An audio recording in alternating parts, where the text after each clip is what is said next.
பாருங்கள் ஃப்ரெண்ட்ஸ், மணக்க கருவாட்டு குழம்பு, சாலை கருவாடு எப்படி இருக்குது பாருங்கள். நான் சொன்ன மாதிரி ட்ரை பண்ணி பாருங்கள் எப்படி இருக்குதுன்னு.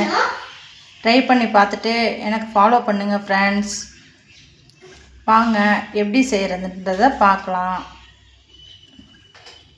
2 ஸ்பூன் நல்லெண்ணெய் ஊற்றி இந்த சாலை கருவாடை கொஞ்சம் வறுத்து தனியாக எடுத்து வச்சுக்கணும். இந்த மாதிரி லைட்டாக வறுத்துக்கோங்க.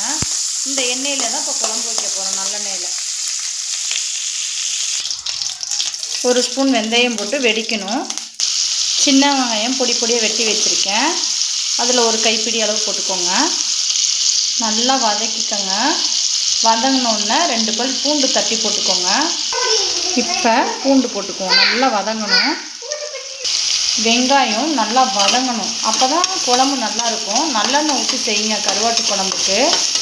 அப்போ தான் குழம்பு நல்லாயிருக்கும். இப்போ பூண்டு உரிச்சு வச்சுருக்கேன், அதையும் கொஞ்சம் போட்டுக்குவோம். இப்போ தக்காளி போட்டுக்குவோம். நல்லா தக்காளி போட்டு நல்லா குழவா வதங்கணும். நல்லா குழவா வச்ச பிற்பாடு கொஞ்சம் உப்பு மஞ்சத்தூள் போட்டு வதக்கணும். அப்போ தக்காளி சீக்கிரம் வதங்கிடும். நல்லா வெந்துடும். நல்லா கண்ணாடி பதத்தில் கொலன்னு வேகணும். குழம்புக்கு எடுப்பான மஞ்சத்தூள் போட்டுக்கோங்க. நல்லா வதக்கிக்கோங்க. நம்ம வதக்கிறதெல்லாம் இருக்குது குழம்பே. சும்மா ஏனாதானு அப்படியே எடுத்து போட்டோம்னா குழம்பு நல்லா இருக்காது. குழம்பு நல்லா வதங்கணும். உப்பு போட்டுக்கோங்க தேவையான அளவுக்கு. நல்லா வதங்கிருச்சுங்களா? இப்போ ஒரு 3 கத்திரிக்காய் வெட்டி வச்சுருக்கேன், அது இதில் போடுவோம் நல்லா வதக்கிறதுக்கு. கத்திரிக்காய் நல்லா நல்லா குழவா வேகணும். அப்போ தான் குழம்பு நல்லா டேஸ்ட்டு கொடுக்கும். நான் தேங்காய் அரைச்சி ஊற்றலை. மிளகாய்த்தூள் 1 ஸ்பூனு, மல்லித்தூள் 1 ஸ்பூன். நல்லா வதக்கிக்கோங்க. நான் ஒரு விஷயம் வந்து தேங்காய் ஊற்ற மாட்டேன். மிளகாய்த்தூள் தனியாக அரைச்சி வச்சுக்குவேன், மல்லித்தூள் தனியாக அரைச்சி வச்சுக்குவேன். நான் எதுவுமே போட மாட்டேன். ஒன்லி நல்லெண்ணெய் ஊற்றி யூஸ் பண்ணுவேன். இப்போ ஒரு நெல்லிக்காய் சைஸ் புளி கரைச்சி வச்சுருக்கேன், அதை எடுத்து ஊற்றிக்குவோம். நல்லா கிண்டி விட்டுக்கோங்க. நான் குழம்பு கொஞ்சமாக தான் வைப்பேன். நல்லா தேன் மாதிரி வர அளவுக்கு நல்லா வேக வச்சு குழவா. அதுக்கப்புறம் என்ன பண்ணுறேன்னு பாருங்கள்.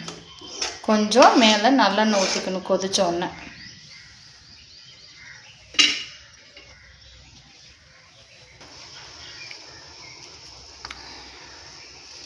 எப்படி இருக்குது பார்த்தீங்களா? நல்லா கொதிக்கணும் குழம்பு. நல்லா கொதித்தோடனே தான் ஒரு 2 ஸ்பூன் நல்லெண்ணெய் மேலே ஊற்றணும். எப்போ காரக்குழம்பு வச்சாலும் 1 கட்டி வெல்லம் போடுங்க. வெல்லம் போடாமல் வச்சிங்கன்னா டேஸ்ட்டு வராது. வெல்லம் போடணும் கண்டிப்பாக.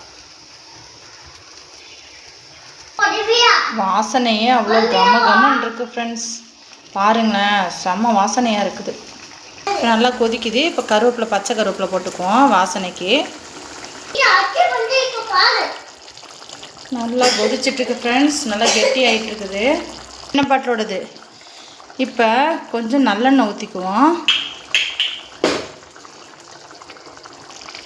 இந்த ஸ்டேஜில் இப்போ ஒரு வெள்ளை கட்டி போட்டுக்கிட்டேன்.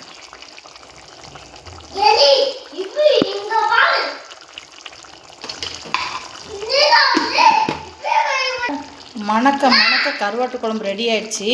இப்போ வறுத்து வச்சுருக்க கருவாட்டை போட போகிறேன். பாருங்கள், வாசனையே செம்ம சூப்பராக இருக்குது. ஓகே ஃப்ரெண்ட்ஸ், குழம்பு கொதிச்சிருச்சு. வாங்க சாப்பிட்டு பார்க்கலாம். இந்த வீடியோ பிடிச்சிருந்துச்சுன்னா லைக் பண்ணுங்கள், சப்ஸ்கிரைப் பண்ணுங்கள், கமெண்ட் பண்ணுங்கள். மறக்காமல் பெல் பட்டனை தட்டி விடுங்க. உங்கள் சப்போர்ட் ரொம்ப முக்கியம் ஃப்ரெண்ட்ஸ். Bye friends.